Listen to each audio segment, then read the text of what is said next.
Okay, next try. Ah,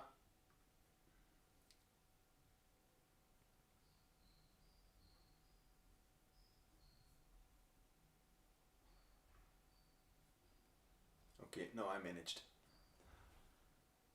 So, hi, welcome to my whatever that is, living room, practice room, apartment. I'm here to make a little late live stream Q&A, and I don't know how I did it last month and I don't remember anything. So now I'm here. Okay. Hi, Sarah. How nice to see you. What an honor to have you here. Yeah, I'm not very capable with these things. I forget. I'm working since half hour to try to connect this, and now I see myself like 20 seconds late, which is very annoying. So please ask questions. I'm a little bit still behind uh, because I was hoping to be all set up and ready to go, and then this is just bad.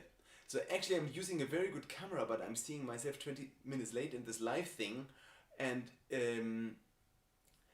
um, it's very blurry. I hope, hi Mark, I hope you can hear me all right. I didn't even check the sound. Is that an A? Can anybody say if that's an A? Because I think if one uses the wrong uh, hertz thingy in the connection, it can go very easily bad and have a different A. Well, if there's no question, I will just tell you what I'm doing these days. I'm preparing for a cello festival in Oslo. There's this lovely cellist. Her name is Björk. Oh God, Lewis is her last name. She's married to the wonderful pianist Paul Lewis, and I know Björk since 25 years. So she asked me if I wanted to participate in her cello festival in Oslo, and teaching and playing. And I said yes. And I thought I had connected her to my management, but somehow I didn't. And for programs, always the best to be in touch directly anyway. So I was answering her questions, and she asked, "Would you like to play this?" And I said yes. And then, well, she sent me 10 emails, and I each time said yes because I liked the pieces she suggested, and I didn't see a problem not playing it. But then, like 2-3 weeks ago or 4 weeks ago, um, she asked something else, and I said, "When is the festival actually?" And she said, "Well, now, beginning of February." And I ended up having all these pieces now I have to prepare at the same time, which don't serve me for before or after. So I relearned and memorized Beethoven A major, Janacek, Pohatka, Debussy Sonata, another piece, Suite Italienne, which I haven't played in ages, and I love that piece, but it's not so easy actually. And then Britten's first suite, Ligeti Solo Sonata, and something else. Oh, and then I asked her if maybe I could replace a piece with the Casado suite, which I have to play in London in 2 weeks for the first time in my life. And but I said if that's not possible, then no problem. But then she said, "Oh yeah, let's add it." So now I added the Casado suite. There was another piece. I hope I'm not forgetting something. I lost the list. So this I'm practicing now, and like the concerts before I played, they were all Dvorak, so that's easy. So you practice half hour, 45 minutes Dvorak, and that's it. But if there are all these many pieces, and Britten first suite is really quite tricky to put in the brain. I don't know. I find Britten much harder to memorize than anything else. Like the Kodai Solo Sonata, I could play any given night if you give me 1 hour to go slowly through it before the concert. But Britain, I'm always afraid. It's not logical. I try to. I don't have the music here. I try to analyze it when I learned it in my early 20s. I had just studied in Cincinnati with Walter Levine, and he was adamant and us analyzing everything. So I did, and I couldn't find a pattern behind Britain's music whatsoever. I counted bars and I tried to make connections, and no, it's actually, and that makes it so difficult to memorize. It's like a free improvisation, or it's like a written down improvisation. It doesn't follow any specific rules, and you just have to learn it. The bad thing is we have all these editions, or the only edition we have, I think, is by Rostropovich, so there are lots of fingerings in it. And since I learned that piece in 90, that was at the time when I still wrote a lot of fingerings as well and markings. So this part is overloaded with stuff. And since, I don't know, 20, 25 years, I don't write anything in my parts anymore. So let's see if I have to prove. Well, here's the, what's that? Here's the cello part of the Chin Cello Concerto. Oh. And you can see it's blank. So I'm not writing fingerings or anything. With the advantage and disadvantage of having to remember or to come up with new fingerings all the time. And often that's helpful because you forget the old ones and you find a new one which is actually better. And the old one you can always find back. Okay, so there is one comment by Sung Moon Kim. Hi Alban, I just watched your Patreon. Oh, can I put this there? No. Fixieren? Nope, I can't. You watched the Patreon video with Robert B. Young. Just wondered that your impression on his works. I'm very interested to purchase contemporary cello. Well, he is a wonderful cello builder. It's not cheap, I think, but it's definitely very good instruments. So I can check him out if he has something. I also have 2 little videos I haven't published anywhere where I practiced on a cello he had designed to be as cheap as possible. To make the cheapest possible cello, he wanted to give it to I think like El Sistema in America. There's an El Sistema in America, I think it's called Bravo something. And he wanted to provide cheap modern instruments which work. So I played on that. It has a different shape,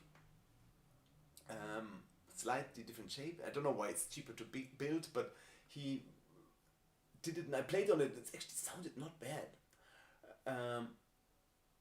Well, I'm switching now to this other platform here to see if there's any question. Oh God, there's many questions. Okay, sorry.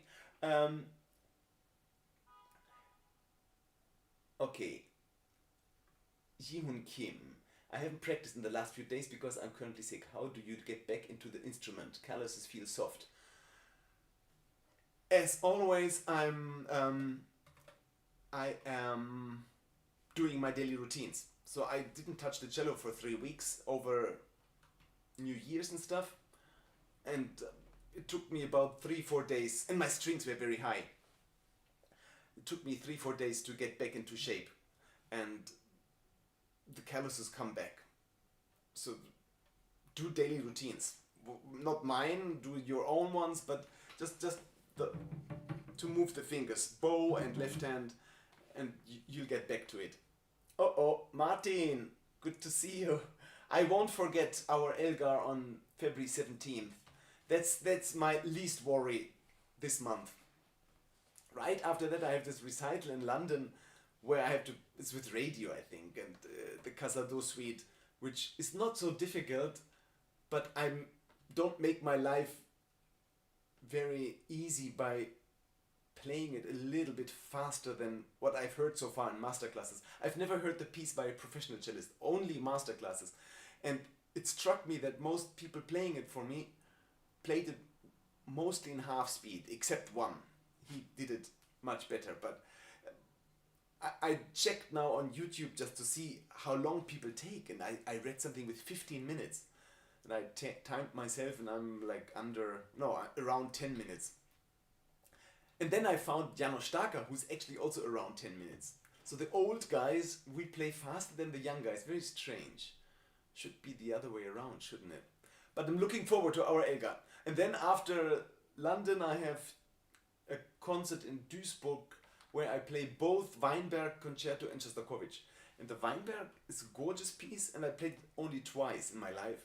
So it's again like relearning, because my long-term memory is not so good. Except with stuff I've learned as a child. So the stuff I learned as a child, it's in there. So like, yeah, Dvorak, Schumann, Rococo, these things I learned when I was 16, 17, 18. They are forever there. Or Lalo also, or Haydn. But Weinberg, tricky. So, see you very soon, Martin. Adriana is asking, how do you manage your time when you have so much repertoire? Do you assign certain days for certain repertoire or passages, or do you play everything every day? Definitely not everything every day.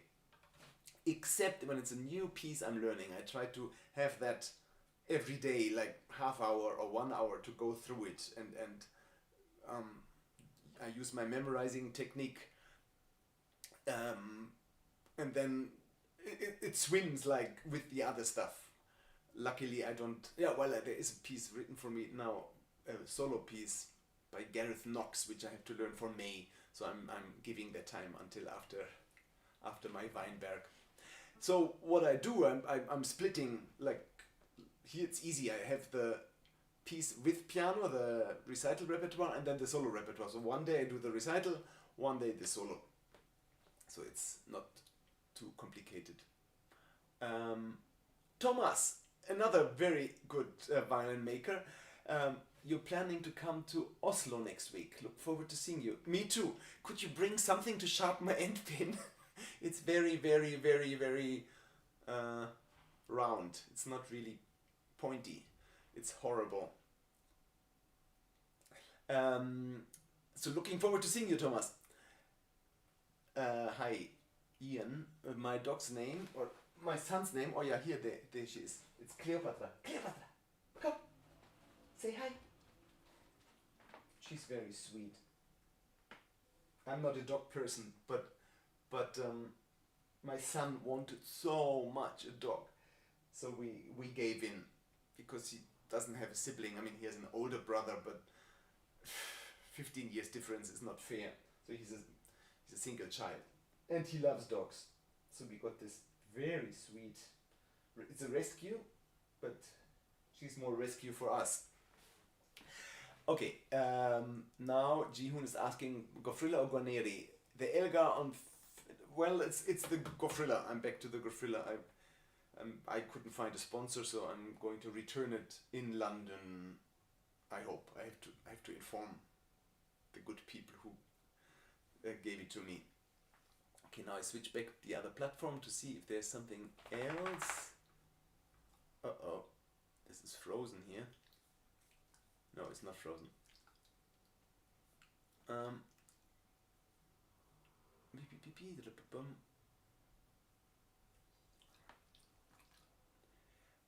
Okay. No. Poetry Bruce is asking, she's very interested in what I said about the arpeggio pits. Too many Dupré wannabes. Well, it's not even Dupré. I posted this little video about the... And then? Composers. I mean, I have this thing about pizzicato in general. I think pizzicato is not being taught enough, and there are many ways how one can make a pizzicato sound better. And okay, this here is a good cello, but you can make a pizzicato even sound on a Chinese cello quite okay.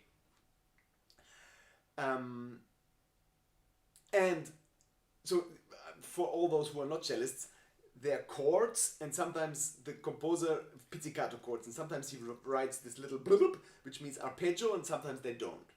So for quite a while, when they didn't write the arpeggio, I did something like this. Now with my experience of 35 years of playing publicly, I know this is not doesn't carry that well. So if we want a pizzicato to really resonate better, that will swing longer. So you could say, but that's an arpeggio. But if you go that fast, it's not even an arpeggio. It's quasi together. If you want arpeggio, you go. So sometimes, if we want to be very special, what is it? So there's this these two pizzicatos, and often in master classes I hear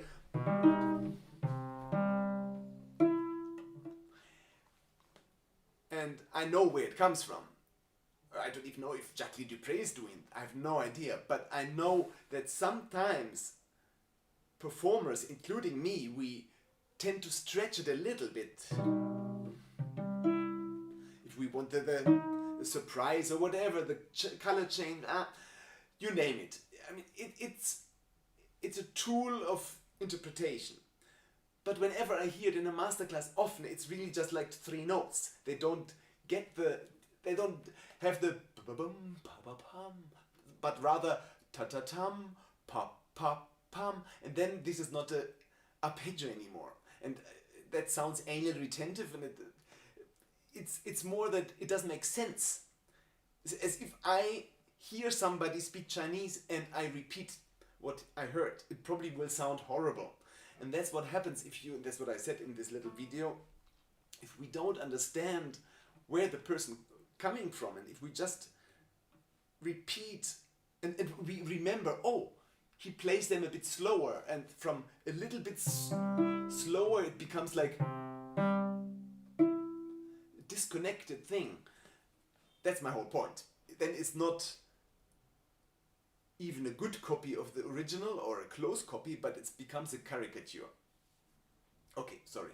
I was a bit crass in saying I will finish this session, which is crazy because I've never ever finished any session, even with some people being rather I've never had a bad experience, but I had very bad players, very good players, sometimes a little bit insolent, but I never finished early ever.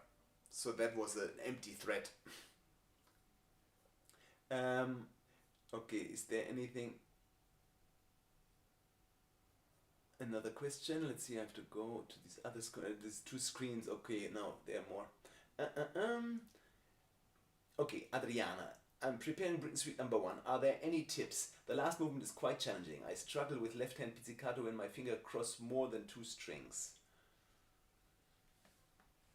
Yeah, that's the challenge, isn't it, in this whole thing?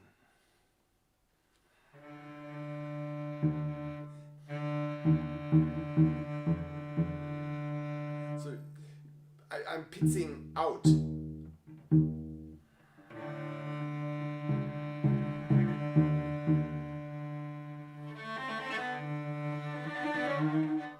This whole thing, God, I still have to practice that today.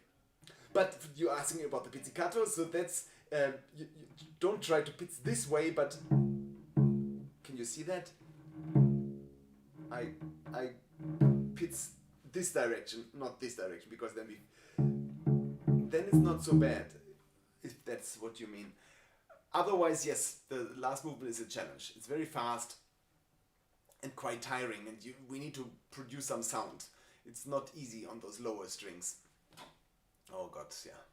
I have some 4 days, so I just restarted learning it, and it's a gorgeous piece. My tip is don't be too slow.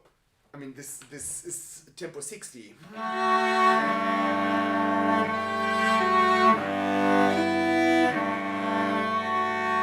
that's a long note.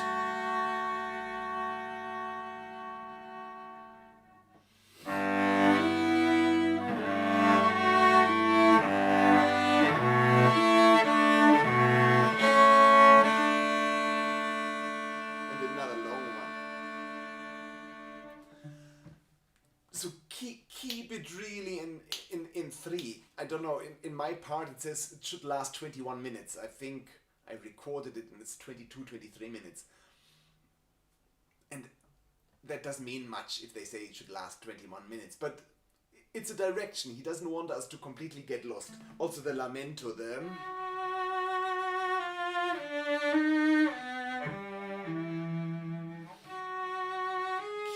pulse.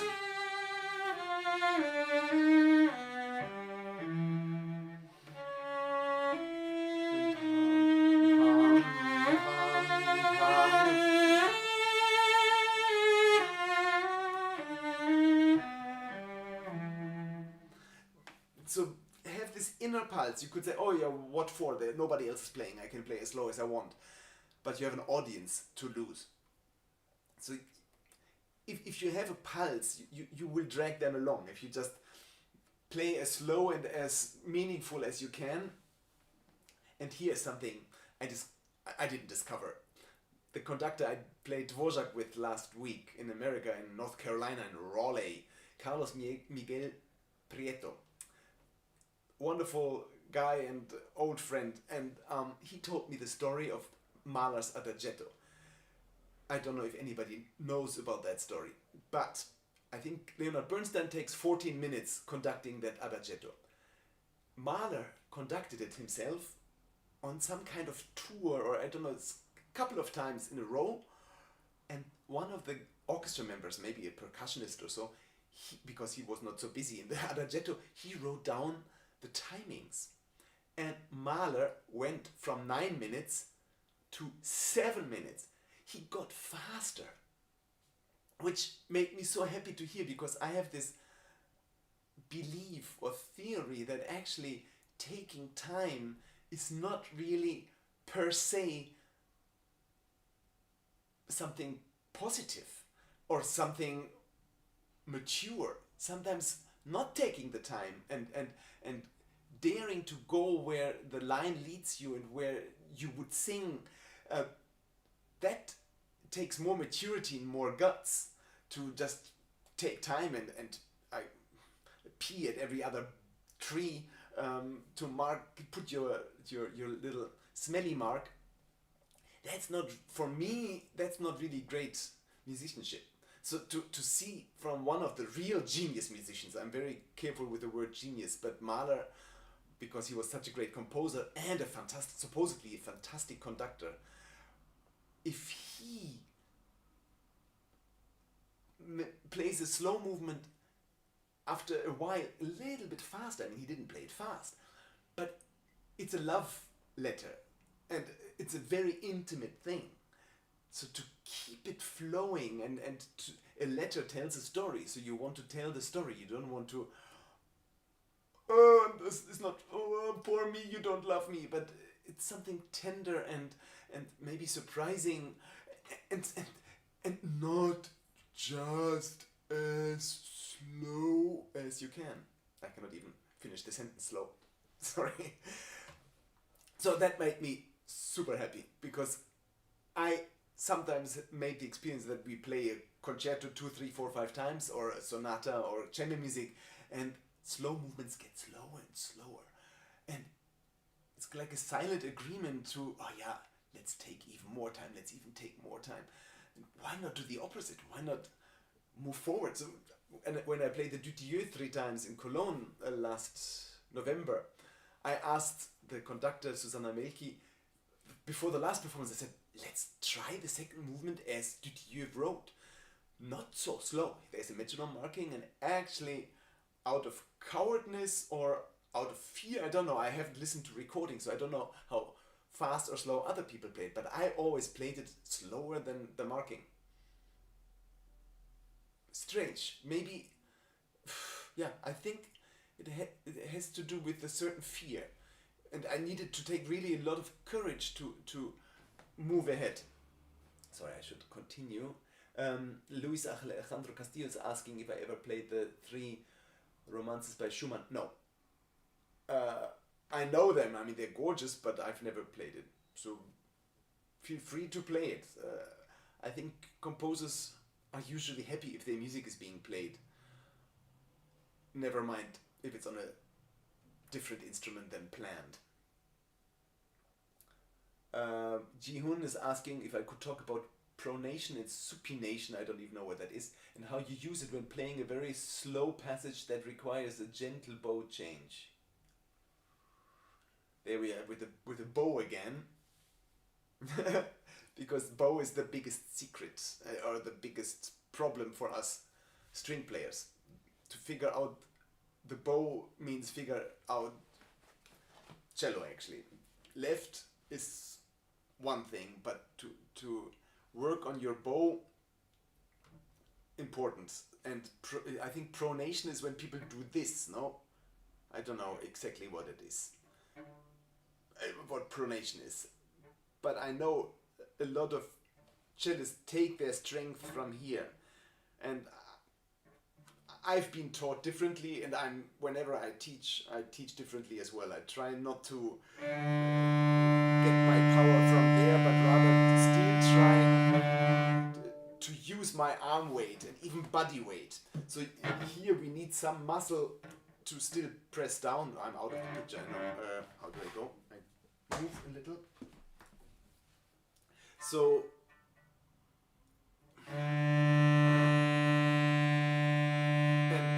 about here we relax again, but you need a slow bow change. So that's a slow bow change in a slow speed. So for that, and that's not because I have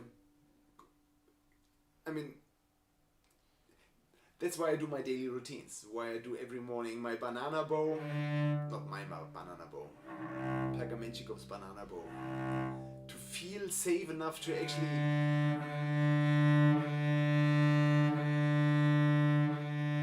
change the bow without doing that. If I want to play super soft, then I use less hair. And maybe I use a little bit fingers, but that's only the last resort. But not much more. I think there's a video on my Patreon site about me talking about bow and bow changes and all that. So check it out. Cello lover, guten Abend. You're 17-year-old and now trying to struggle with such a problem. I start having tension in the left hand, playing in high positions, and tension goes not in the fingers or in the wrist. This I don't understand. Goes not in the finger.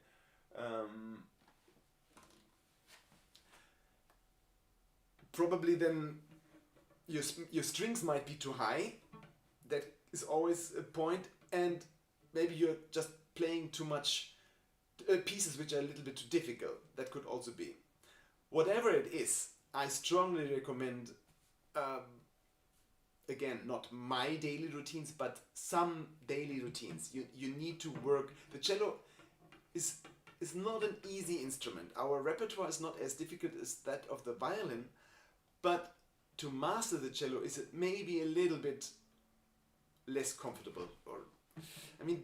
The distances are big, and it's quite important to map out the fingerboard and work on. Well, I'm doing actually scales, and arpeggios are not even my main thing. I do that like 7-8 minutes per day. The stuff I spend most time with is feuillard.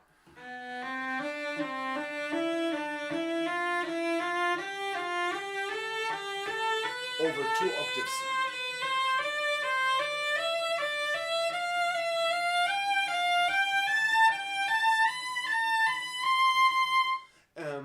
And there are various variations.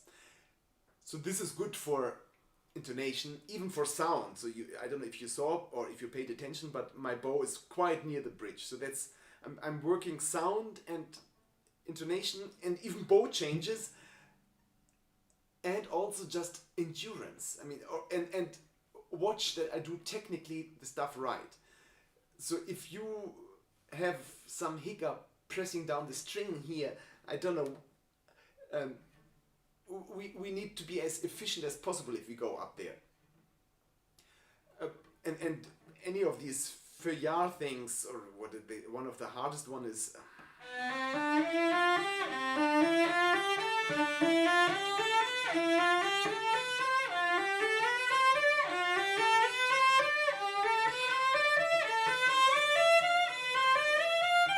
and so on and back and the other way around.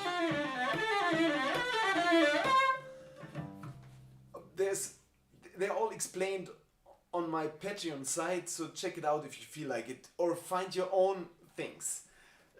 Don't work through entire books. You don't need big books to, like the, I don't know, Janos Starker book, or there are many books which are often too thick and then people start working through the entire book. Rather focus on a group of various things and do that every day. Always the same. So to try to perfectionate what you have there. And that will definitely, and watch how you do it. So pay a lot of attention that you do it as efficient as possible.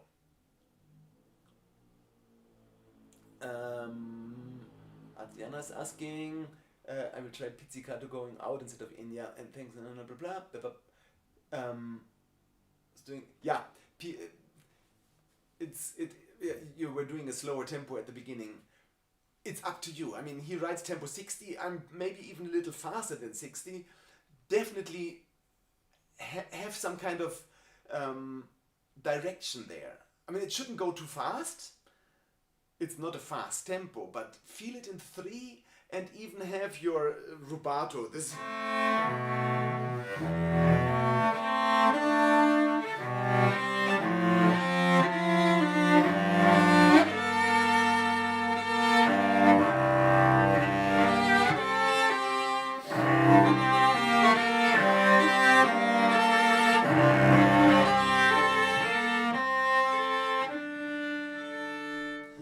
I even think there is a, isn't there even a little stringendo?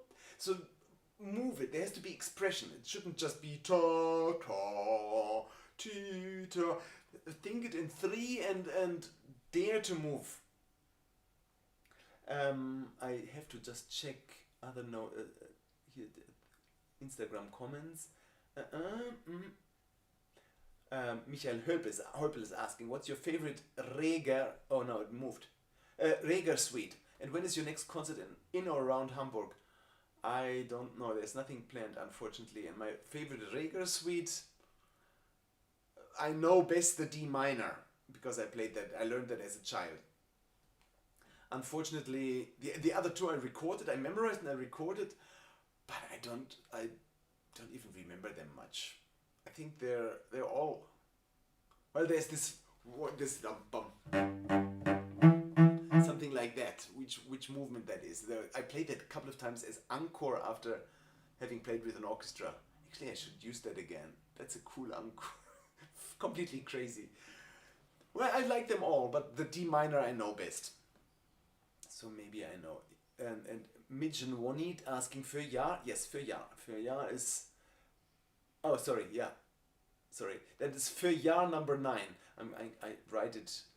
Oh no, 15. But I'm well, what I just played, these. That's my own variation. Für Jahr uses. And für Jahr only goes for 1 octave. I'm going 2 octaves. Because it helps. So I would encourage everybody to just come up with their own stuff. Exercises. See what you need, what's your weakness, and then work on it. So if your vibrato is a weakness, then work on the vibrato. And there my favorite exercise is to play the swan with 1 finger. I won't do that here now. I do that every session. I won't do it now. Because it's really annoying. Uh-oh. Somebody said sound and picture doesn't fit. Delay in the sound. That's bad. Sorry.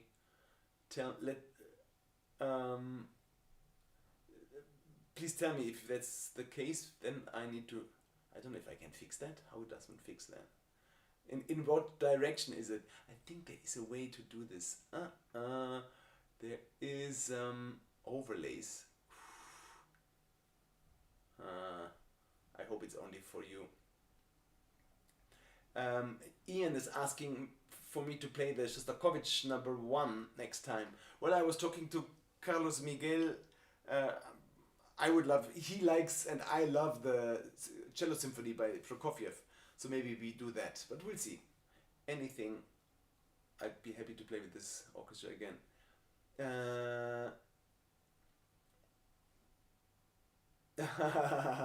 any advice for productive chamber music rehearsal. It is quite difficult to meet between everyone's opinion. You're asking the wrong guy. I'm horrible. That's why I'm not being invited to chamber music festivals anymore, because I'm very bad in compromising. And if I love a piece especially, then I've managed. And I'm not as horrible maybe as I used to be. But you want advice. Well, don't take criticism personal, even if it's personal. Often it is. Especially if you say something and then the people often feel they have to say something back. So if you have criticism, try not to point fingers, and if there's intonation stuff, then encourage to work it out together, because intonation is indeed a subjective thing. You have to find this some way to feel it the same. So some people play major thirds always very sharp, to the extent that actually it doesn't work together. But you have to find out how to do that. And be diplomatic. And be aware that you don't own the truth. I mean, that I've always been, I've been aware I don't own the truth, but I'm aware that I don't follow rules and traditions. So if I'm in a group where they just want to play any given piece like it's always being done, then not with me. There I become a radical. So this pompousness and the self-indulgence I cannot stand. And I'm happy to try any tempo, but if it's just because artist XY has played it like that, that's not a good reason. We have to, I mean, that's why we are there at a chamber music festival or in a concert hall. We have to come up with these pieces and give them our truth, and not from even the greatest other guys. And unfortunately nowadays the greatest other guys often play the versions of other dead greatest guys. So not good. It's already like the or no, you don't. I don't know how this game is called. In German, it's called Stille Post, silent post. I think in American it used to be Chinese whisper, but maybe that's racist now. So I'm sorry if I offended anybody. The German word is silent post. That means you whisper something into the next ears, and then the other person whispers, and at the end something completely different comes out. Could you talk about fast staccato or sautille, on how to practice it every day to make it faster and faster, and how to maintain to play fast for a relatively long time? So fast staccato is something completely different. That's the which you don't need. Exact for the rococo variations, but I advise strongly against doing that, because it never sounds as good as there's always better. So the first one, that's staccato, which is a virtuosic bow stroke only string players can appreciate, because the other people don't know that it's quite difficult. So it sounds like without much benefit. So yeah, do staccato if you have to, but sautille is something different that we need to practice. And there is a video I did on practicing sautille, which I had to steal from a cello professor. I think he's called the cello professor. I asked him if I could steal his ideas, and I forgot how they go. But check out this video I did. I think there was something also with shaking the hand or something. Because I never learned sautille. I could just, somehow I could do it. But I was teaching a student of mine online doing it, and he managed. And it had something to do with the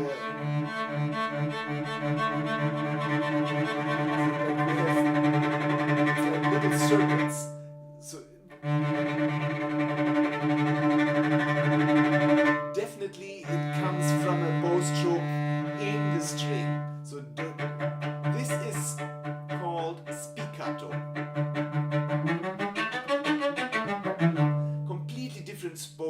stroke to...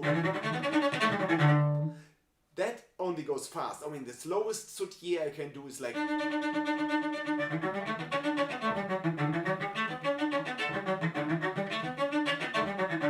That would be the slowest sautier. If... But so you cannot tell... Maybe you cannot hear the difference between me doing that slow sautier and that was fast spiccato. Spiccato is more controlled, so we go, while the sautier is really, I mean, try that exercise.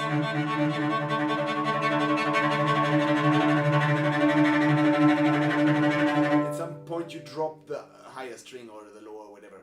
That also works the other way around. But to the second part of your question, which is very good also, play fast or for a relatively long time. This is really a challenge.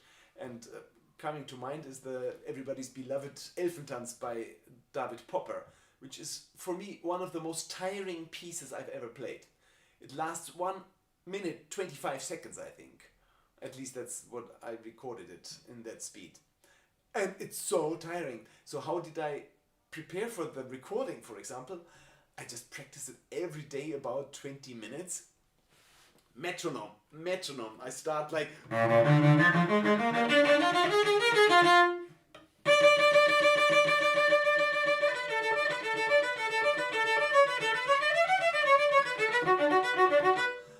So what is that? That's like 60 or...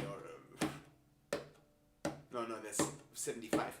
Whatever it is, maybe I go a bit faster. So I start with, let's say, tempo 100 and I go to 200 in whatever steps. If I have more time, I do 15 steps. And that teaches you endurance. You need endurance. It's tiring and you need to deal... one trick is to not be always the same. Like...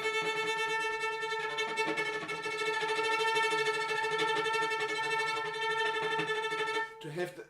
I mean, not constantly, but if we're constantly in the blah, blah, blah, then we get too tired. So move it sometimes just a little bit. I mean, I'm making a point here. I'm exaggerating. But so it's hardly watchable, but it will help to have the arm in different positions. And then, yeah, a lot of practice with metronome. I think that's the best advice I can give you. Let's see if there's something else on. Maybe it's just the Instagram connection. Aha, so Duo Mundofoni tells me telefono estropeado is stille post in Spanish. Telefono estropeado. Estropearse is to destroy, to break down. Oh, broken telephone. Ah, that's cute. I like that. Thomas Overlinghieri is asking Britain third suite in the Allegretto. I don't know the suite by heart.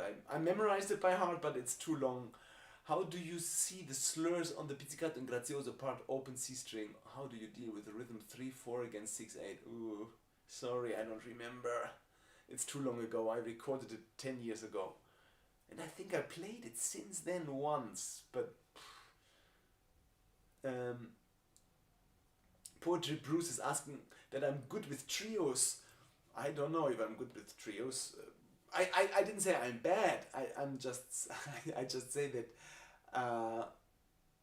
I'm not the most pleasant person to work with. Let's say it like that. But the results is often okay. Cello Khan is asking, how do you work on left-hand accuracy? My daily routines. Check them out. I think they're even on YouTube, but on Patreon there's also sheet music to download. I mean, it's not many sheets, it's like 8 pages or so. But those daily routines, I use them to work on left-hand accuracy. And I want, there's Feuillard, there's Kosman, this kind of stuff. Then there's an exercise by Oistrach, which goes on each finger, like octave and then back. So it takes me 1 hour, 5 minutes. But that teaches me the accuracy I need to play the repertoire I'm playing. And as I said, if I have to play only Dvorak in a certain time, I don't need much more than 45 minutes to practice the Dvorak. I need though 65 minutes the daily routines, but then the Dvorak is not a problem anymore. Poetry Bruce is asking if the swan is really squeaky with one finger. Well, okay, I do it. I use the thumb now to make the worst possible showcase.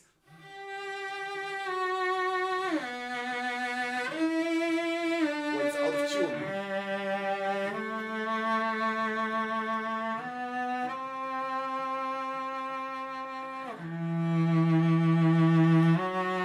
Well, it's not squeaky.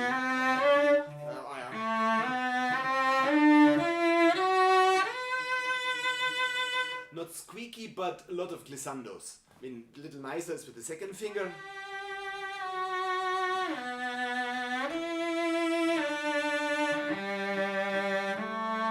Also, it's a good vibrato exercise, but also an accuracy exercise. Accuracy, I cannot say the word. Morgan has a scale exam tomorrow. How do you deal with performance anxiety? I'm so sorry for you for having a scale exam. Breathing. Focus on your breathing. Don't. I mean, and it's not about you. Think that it's not about you. Okay, in scales it's about you. I'm sorry, that's a bad advice. When I get nervous, I just try to take myself out of the center of my attention and put the music instead. But scales, there is no music. So just breathe. Really breathe. And when you practice the scales, also just watch at home to play them with good sound. Never this. If you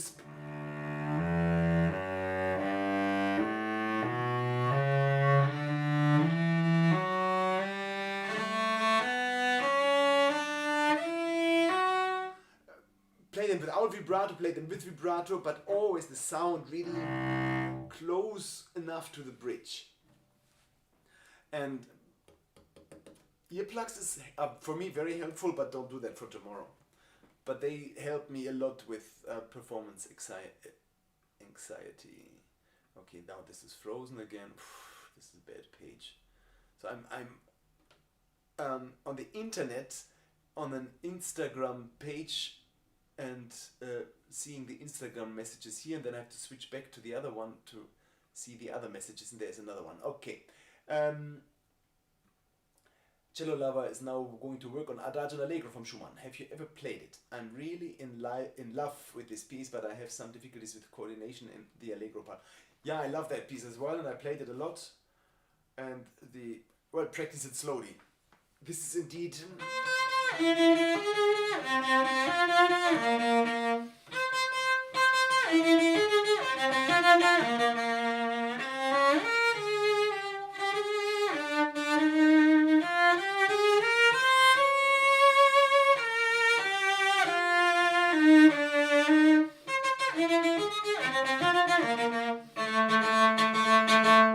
a very difficult bow stroke, this 2 and 1.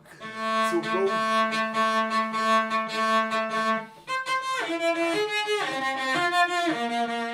Not too much action.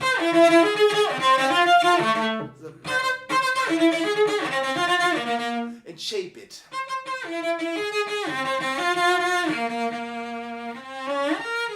We want to go to this last F.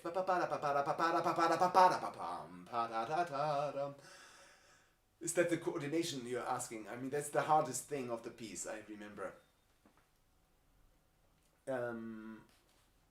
So yeah, practice it slowly and not too much bow action. And for coordination in general, it's very helpful if we don't do this, but rather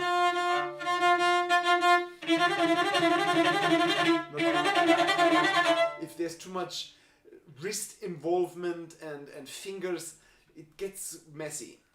So that's what my teacher taught me, and it's really helpful. Also for sound, if it's not Also not this, but even sautiller back to the subject. Not too little bow. There has to be some. Okay, play super soft.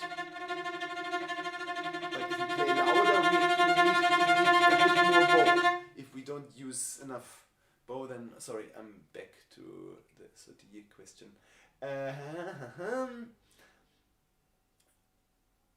Jihoon is asking 440, 441, 42. I don't. Whatever.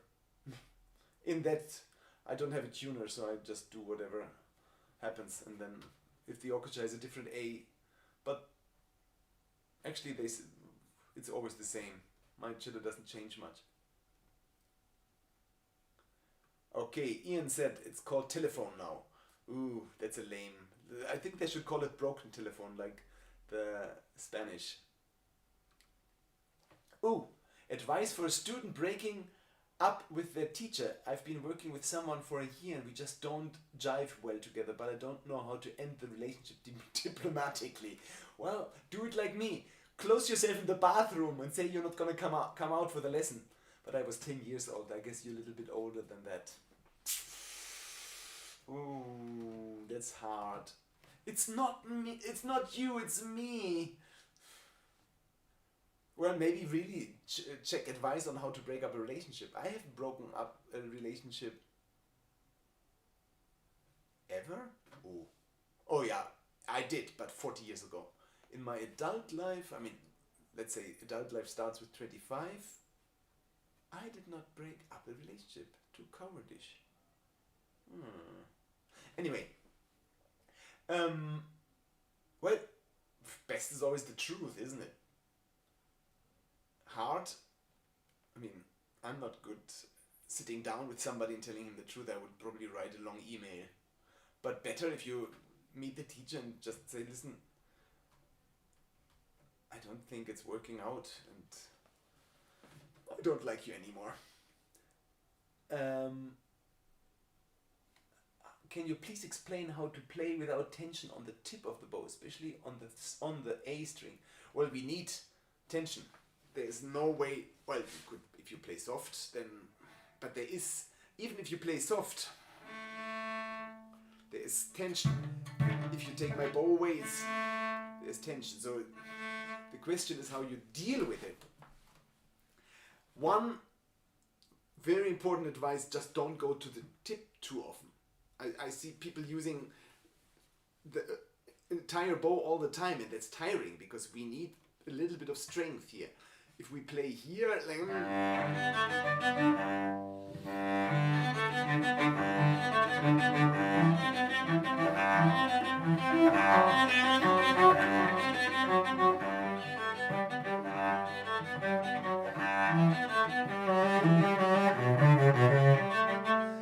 I don't need any strength. I have to adjust and work how to, but I'm not.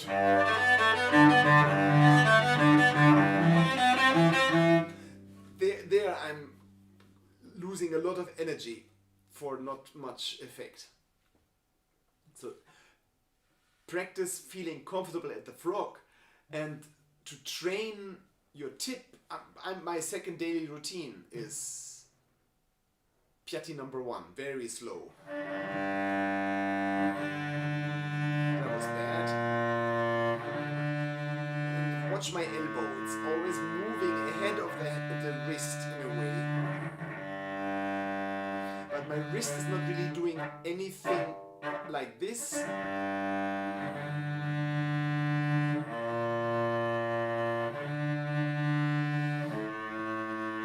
This is my favorite bow exercise. I have to be more at the top tip and not faster than this.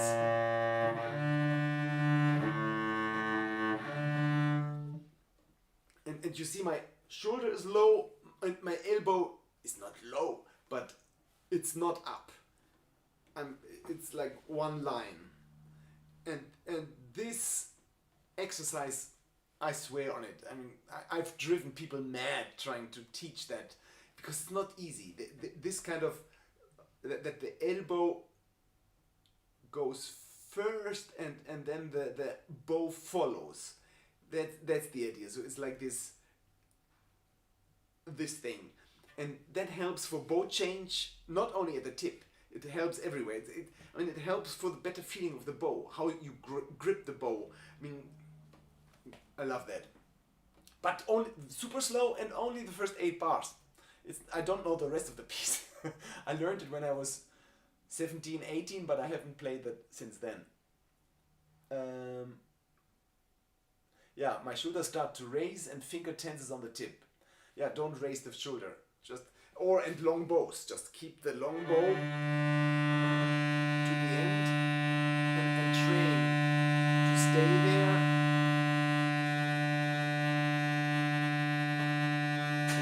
And do these long bows for 10 minutes or so. I mean, don't hurt yourself, but and give up if you're not strong enough yet. The Piatti will definitely teach you some strength. I have to wrap it up soon. My son just came home, and that means dinner time. I read that you really love your Knopf and Grand Adam bow. What do you love about those two? Wish I have one someday.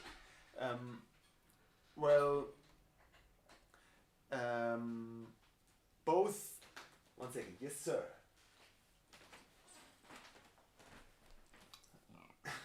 They can see you, but you cannot see them. Bye. Was tue ich? I don't know, how was judo? Read a little. I'll be finishing off soon. Give me 5 more minutes. What was I saying? Oh yeah, the bows, both of them just kind of suck themselves into the string. So it's this, I don't know, an ability to play slow bow. I mean, anything else you can learn, bow technical things like whatever, ricochet and piccato, but that the bow has a nice sound and a good legato, a connection with this.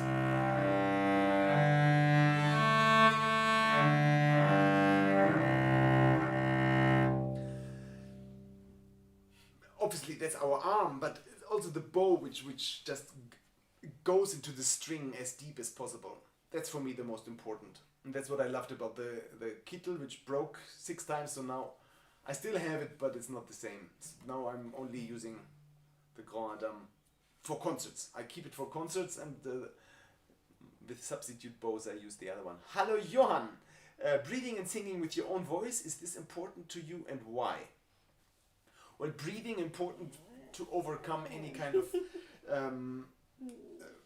if you get somehow tense and tight and you don't breathe well, then things don't work technically.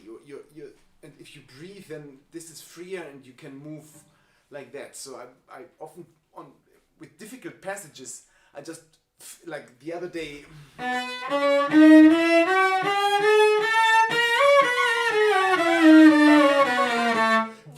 I find my strings were very high, and it was so hard to go from A sharp to C sharp. And I forced myself while going up to just fill myself with a lot of air. So I wasn't like, but getting really fat and not thinking of, oh, it's going to be difficult, but feel and having enough air to go through that. Singing with my own voice, you mean while performing? That's not a bad idea, by the way. Sometimes if you feel you're nervous, sing along, hum along. I mean, Glenn Gould did it. Why not us? But to sing while practicing to sing a phrase, that's a good idea because that's more natural. Like if we do that da da da da dee da dee da dee da da da dee da da da da dee da da da da dee da da. So that's what we can sing.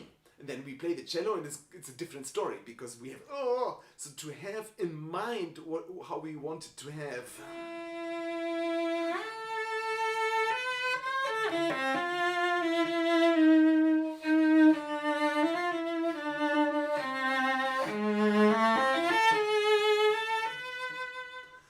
And that's about the tempo Schumann suggests. That's probably 140. So, and when I sang it, you probably say, oh yeah, Schumann. When I played, it's like, oh, he plays it so fast. But when I sang it, you didn't think it was fast. So that's why the singing helps to find the real flow and pulse of a piece, because often the instrument is in the way to find the right flow, I think. Hi Estefan, any tips on improving octaves? Well, in fast passages. Oh, you mean like how does it go? No, I'm wrong.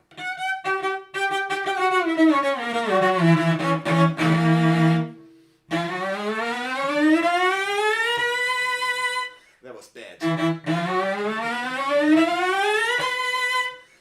So the fast one is almost like a vibrato, but in general, any double stops, we go like this is what I learned to play. If you want to play an E minor scale, for example, E major.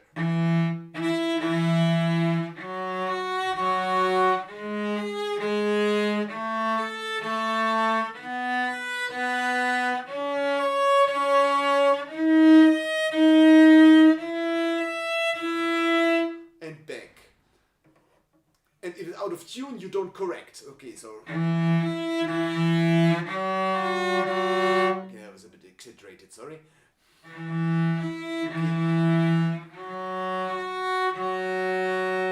Now I do it a bit more subtle. So this, obviously the high G sharp was too sharp.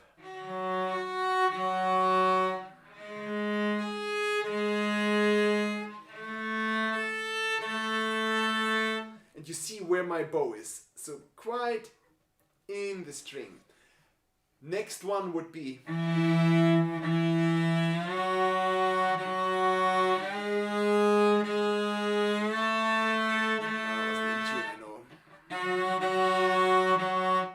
I said don't correct. And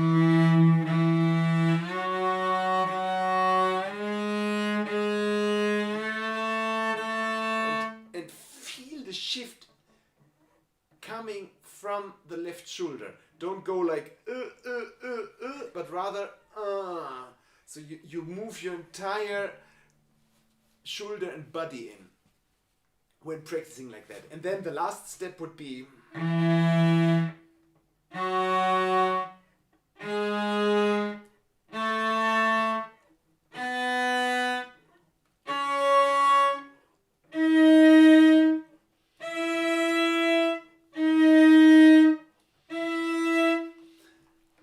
So like note by note, you stop the bow. A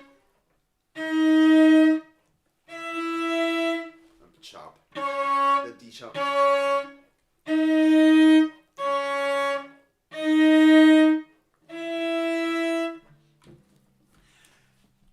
Works with all double stops. I promise. It's really the best way to do it. Okay, now I'm done. I have to feed the family. 1 second. If there's anything. Oh god, there's some more. 1 second. Blub, blub, blub, blub, blub.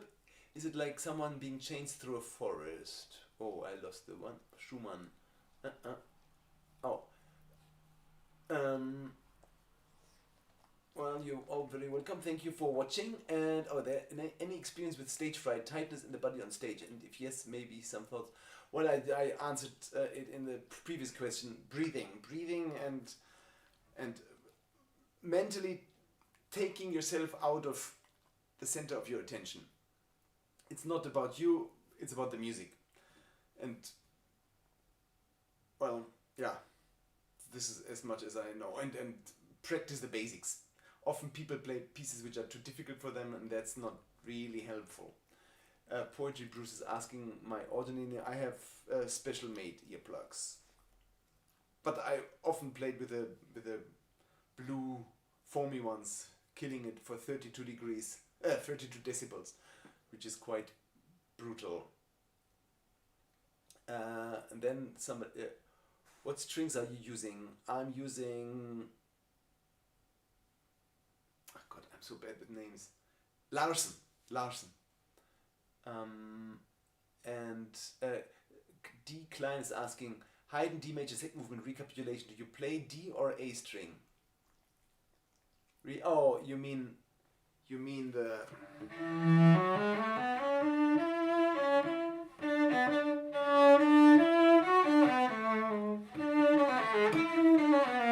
Yeah.